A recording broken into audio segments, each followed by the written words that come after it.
मध्य प्रदेश की 28 सीटों पर होने वाले उपचुनाव को लेकर भाजपा कांग्रेस चुनाव प्रचार में जुट गई है। भांडेर विधानसभा सीट से कांग्रेस उम्मीदवार फूल सिंह बर्रैया का एक वीडियो सोशल मीडिया पर वायरल हो रहा है। इस वायरल वीडियो में कई आपत्तिजनक बातें कही जा रही हैं।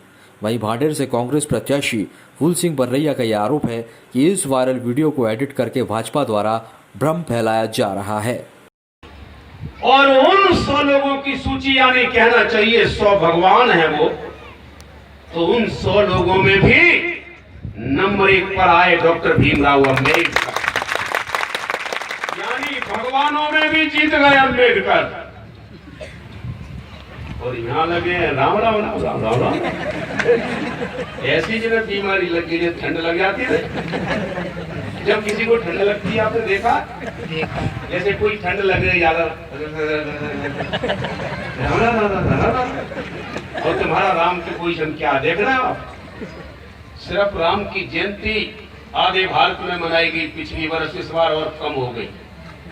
ये लगे नहीं मोदी मुंह फाड़ने के लिए, जितना मुंह फाड़ेंगे उतना राम से उड़ेंगे। इस बार तो आधे भी देश में नहीं मनाएगी, मालूम है आपको? आपको पता नहीं होगा, मैं बता देता हूँ, रिकॉर्ड रखा मेरे पास। चलिए हम आधा पिछली बार जैसा मान लेते हैं, आधे देश में मनाएगी, ठीक? आधे देश में मनाई गई राम की जयंती और 200 देशों में मनाई गई अम्बेडकर की जयंती। तो राम से अम्बेडकर कितने गुना आगे हैं? 400 गुना। जब तक सूरज चांद रहेगा, बाबा तेरा नाम रहेगा। 400 गुना आगे निकल गए हैं अम्बेडकर। 400 गुना।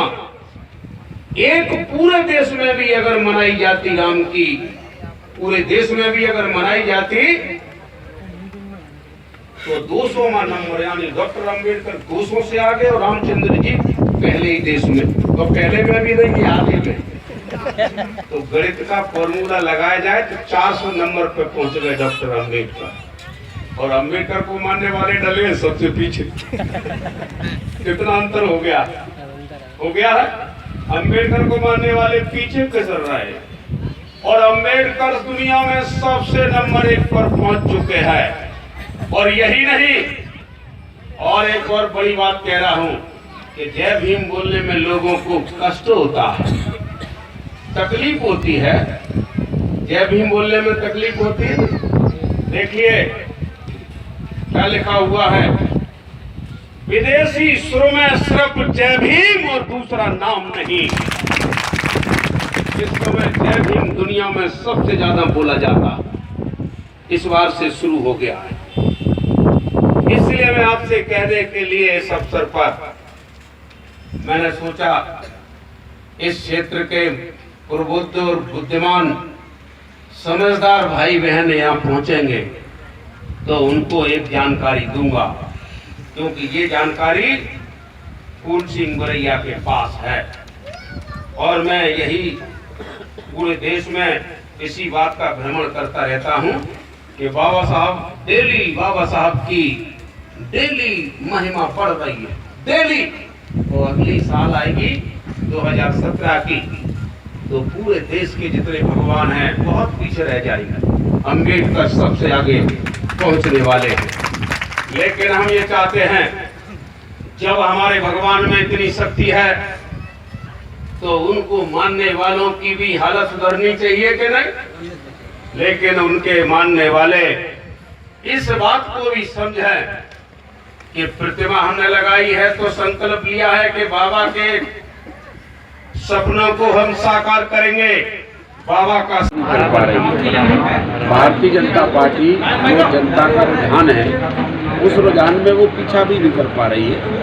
और बस उससे मैं समझता हूँ कि भारतीय जनता पार्टी से डरने की कोई बात नहीं है। भारतीय जनता पार्टी एक काम में ही मास्टर है कि उससे दंगे करवा लो, उससे माहौल बिगड़वा लो, उससे भाई बहनों के बीच में जो स्नेह प्रेम है उसमें जहर डलवा लो। इसके अलावा भाजपा का कोई काम नहीं है। भाजपा निगेटिव पार्टी है। निगेटिव पार्टी से, निगेटिव व्यक्ति से कभी कोई डरने की जरूरत नहीं है। जरूरत होती है पॉजिटिव थिंकिंग होती। इससे नुकसान होगा आपको? सामान्य वर्ग का ये मुद्दा बनाया है। नहीं, सामान्य वर्ग, मैं समझता हूँ कि जो भारतीय जनता पार्टी के कुछ कट्टर लोग हैं वही इस चर्चा को कर रहे हैं। बाकी कोई भी सामान्य वर्ग का कोई भी व्यक्ति उसको ये मालूम है कि भारतीय जनता पार्टी दुष्प्रचार कर रही है, षड्यंत्र कर रही है। कोई भी नहीं मानने को तैयार। हमारे साथ प्रचार कर रहे हैं, हम आपको बता भी दें हमारे साथ प्रचार कितने लोग कर रहे हैं। लेकिन भाजपा का ये कहना है कि अगर आपके एडिट हैं, फेक वीडियो हैं, तो आप रिपोर्ट क्यों नहीं करते, शिकायत क्यों नहीं करते? कर रहे हैं, शिकायत कर दी हमने। कौन कह रहा कर नहीं रहे, हमने शिकायत कर दी। निर्वाचन आयोग निर्वाचन आयोग किसकी शिकायत की है आपने? नहीं, देखिए शिकायत हमने की है जो वीडियो भाजपा वायरल कर रही है, तो भाजपा की करेगी नहीं। उनके जो भी आए कि वो पुलिस का काम है कि किसे पकड़े, वो तो हमारा काम तो है नहीं। अच्छा, जो महेंद्र चर्चा लोगों के दिमाग में थी कि महेंद्र साहब नुकसान करेंगे कांग्रेस का। हम लोग जब फील्ड में गए नहीं तो लोगों ने बताया साहब कुछ अब मत बात करना, वो तो उनसे हमें लाभ हो रहा है। कैसे लाभ हो रहा है कि महेंद्र भट्ट साहब लगातार 3 चुनाव से इंटरनल काम भाजपा का कर रहे थे, 3 चुनाव से, तो उनकी दोस्ती भी भाजपा वालों से हो गई। अब उनका काम भी भाजपा वालों के बीच में है, तो अब वो ये काम करने जा रहे हैं कि चुनाव में प्रचार के लिए और हमें वोट देना। तो महेंद्र भट्ट साहब को जो भी वोट मिलेंगे वो वही वोट मिलेंगे जो भाजपा के टाइप के वोट हैं, और अगर वो महेंद्र भट्ट साहब चुनाव न लड़ें तो वो वोट भाजपा को चला जाएगा, वो मुझे मिलने वाला नहीं है। तो वो लड़ेंगे तो मुझे लाभ होगा, मुझे नुकसान नहीं होगा। अच्छा, वो बीएसपी प्रत्याशी के रूप में आए हैं, आप भी बीएसपी के नेता रहे हैं, तो क्या बीएसपी कार्यकर्ता आपके संपर्क में है, काम करेंगे? देखिए, बीएसपी अब देश में एक प्रकार से जब से संकट बढ़ा है हम लोग पूछते भी हैं कि यही भारतीय जनता पार्टी लोकतंत्र को ख़त्म कर रही है, संविधान को ख़त्म कर रही है, आपके हक अधिकारों को ख़त्म कर रही है, तो क्या संविधान को बचाएंगे, क्या लोकतंत्र को बचाएंगे? तो लोकतंत्र को बचाने के लिए हम बहुजन समाज पार्टी को वोट डाल दें तो बताइए भाजपा जीतेगी कि हारेगी? बहुजन समाज पार्टी को वोट डालने से भाजपा जीतेगी, तो इसीलिए कैसे हारेगी भाजपा? सिर्फ और सिर्फ कांग्रेस पार्टी को वोट डालेंगे तो भाजपा हारेगी, अन्यथा भाजपा हारने वाली नहीं है। और भाजपा हार जाएगी तो लोकतंत्र भी बचेगा, संविधान भी बचेगा, तो लोग इसको स्वीकार भी करेंगे। हमारा